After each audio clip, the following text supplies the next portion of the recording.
భగవద్గీత సర్వమానవాళి కోసం ద్వితీయోధ్యాయః యా నిశా సర్వభూతానాం తస్యాం జాగర్తి సంయమే యస్యాం జాగ్రతి భూతాని సా నిశా వర్షతో మునే. సర్వభూతములకు ఏది పగలో అది పండితునికి అజ్ఞానపు రాత్రి, మరియు సర్వభూతములకు ఏది రాత్రియో అది అంతర్ముఖులైన జ్ఞానులకు పగలు.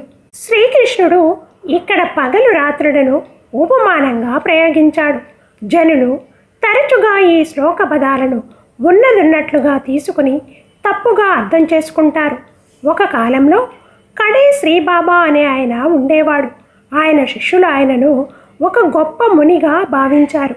అతను 35 సంవత్సరములు నిద్రపోలేదు. తన గదిలో బహుమూలాలలో వేలాడే తాడు ఆధారంగా నిలబడే ఉండేవాడు. నిటారుగా నిలబడి ఉండడానికి ఆ తాడును సహాయంగా తీసుకున్నాడు. ఇలాంటి హానికరమైన నిష్ఠని ఆచరించడానికి ప్రేరణ ఏమిటని అడిగినప్పుడు ఈ భగవద్గీత శ్లోకాన్ని ఉదహరించేవాడు. అన్ని ప్రాణులు రాత్రిగా చూసేదానిని జ్ఞాని పగలుగా చూస్తాడు అని. దీనిని అభ్యాసం చేయడానికి రాత్రిపూట నిద్రపోవటం మానేశాడు. ఎంత తప్పుగా అర్థం చేసుకున్నాడు. అంతసేపు నిలబడి ఉండటం వలన అతని పాదాలు పిక్కలు వాచిపోయి అలా నిలబడి ఉండటం తప్ప ఇంకా ఏమీ చేయలేకపోయేవాడు. శ్రీకృష్ణుడి మాటలకు నిజమైన అర్థం తెలుసుకోవడానికి ప్రయత్నిద్దాం.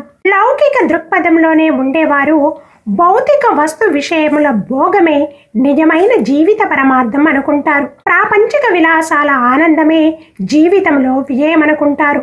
అంటే పగలు. ఇంద్రియ సుఖాలు లేకపోవడమే చీకటి, అంటే రాత్రి అనుకుంటారు. మరో పక్క దివ్య జ్ఞానముతో అయిన వివేకవంతులు ఇంద్రియ భోగాలను ఆత్మకి హానికరమైనవిగా తెలుసుకుంటారు. కాబట్టి వాటిని రాత్రిగా పరిగణిస్తారు.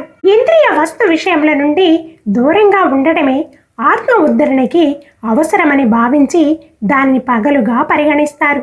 ఈ అర్థంలో పదాలను వాడటం వల్ల శ్రీకృష్ణుడు యోగులకు ఏదైతే రాత్రి అయిందో అది ప్రాపంచిక జనులకు పగలు, ఏది ప్రాపంచిక జనులకు పగలు అనిపిస్తుందో అది యోగులకు రాత్రి అని అంటున్నాడు.